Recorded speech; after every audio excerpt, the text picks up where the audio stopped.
Alright y'all, we're going to do a real quick speed run, kind of tear down, run through of 3rd gen Mitsubishi Eclipse quarter window. Now I already got the new one in, the old one out, etc. So we'll jump in with what you need.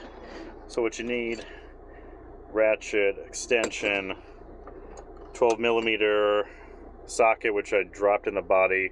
It's literally the last thing I did. You'll need an M4, so let's see if you can see this. It's like a maybe it's like a hex screw kind of thing. It's basically for right here. So wait, right there. So once you get the 12mm off, that's what you'll have to use. Otherwise, you won't be able to pull the window out. And you also need a Phillips head, screwdriver, flathead, and then you'll need a 10mm ratchet. So let's jump in. You'll pop this off first. It's the rubber piece that goes there. You'll need to pop this up too. You might have to use a flathead or loosen with a screwdriver. I can't remember what I did. I think I just used the flathead to pull it right up. But yeah, you'll pull these to remove the seat, cushion, take it out, and then you'll have a 12mm bolt here. You'll have a 12mm bolt right there. So once you pull the seat, those bolts out, to pull the seat out, you actually have to lift it up because it is kind of hooked by this lip. So after that, you'll have a screw here, a screw here, a screw here, and a screw down here. And looks like there was a screw there too. Pretty sure that was a screw. So that's what you'll have to get out. Once you get that out, you'll also have to take out the screws on the speaker. So you got 1, 2, 3, 4, I believe. There's also this clip, so you have to unclip it, take the speaker out. Then that's this right down there is for the window. That's where it plugs in. And there's actually, let me see if I can get back here. Maybe not. There's actually a hole where this you got to shove it through it. Wait, that's totally in the wrong spot. Basically, where are we at? I'm so lost.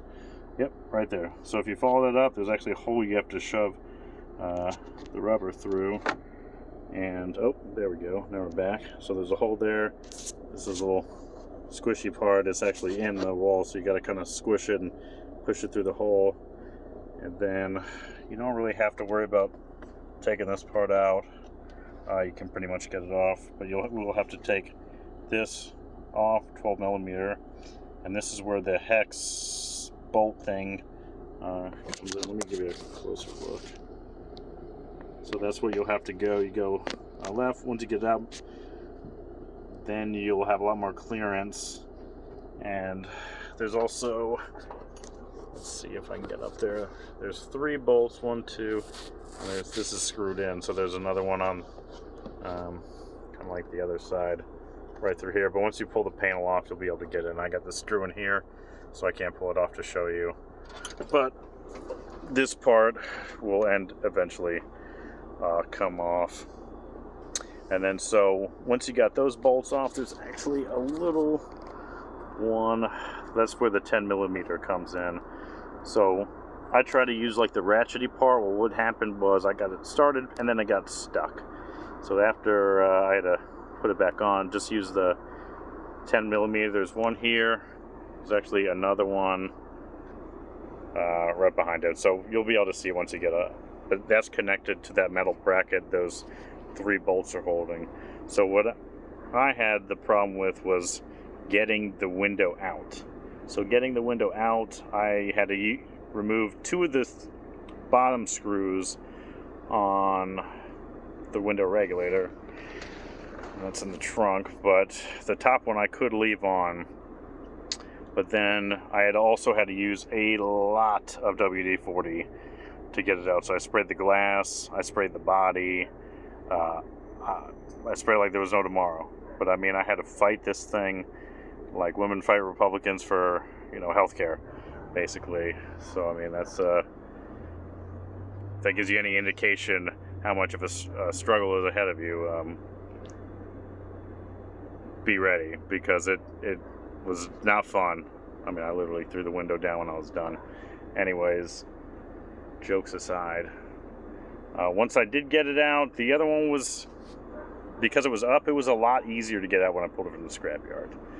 So that was just total reverse process, you know, kind of put it in, clip it in.